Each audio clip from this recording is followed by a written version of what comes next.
તો નમસ્કાર મિત્રો, તમારે પણ ફેમિલી ડ્રામા ફિલ્મ જોવી છે ને, તો એક જોરદાર ફેમિલી સાથે જોઈ શકાય ને એવી ફિલ્મ લઈને આવ્યો છું.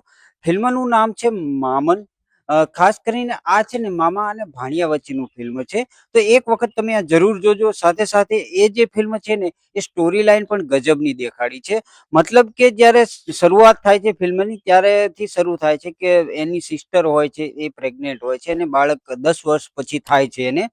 અને પછી જે મામા-ભાણિયાનું બોન્ડિંગ થાય છે. મતલબ જે ભાણિયો અને મામા વચ્ચેનું જે કોમ્બિનેશન મતલબ જે બતાવ્યું છે, એ એકદમ જ જોરદાર રીતે બતાવવામાં આવ્યું છે. અને ખાસ કરીને શરૂઆતથી જ કહેવાય ને કે મામો છે ને એ ભાણિયાને મોટો કરતો હોય છે ને પછી ધીરે ધીરે મામાના લગ્ન થાય છે.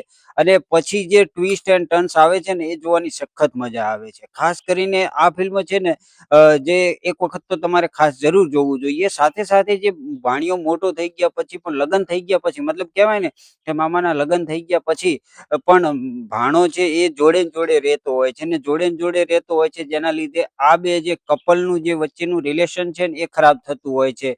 અને એ દૂર કરવા માટે જે ભાણિયાને જે પગલાં લે છે, સાથે સાથે કહેવાય ને કે ભાણાને એક સમય એવું પણ કહી દેવામાં આવે છે કે તારો મામો છે એ ઓફ થઈ ગયો છે, મતલબ મરી ગયો છે.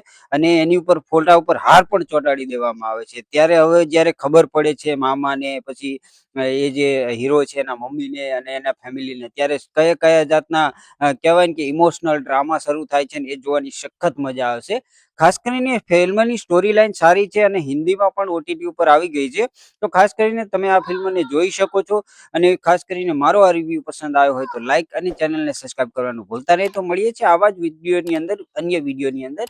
તો ત્યાં સુધી બધાને જય શ્રી કૃષ્ણ અને જય માતાજી.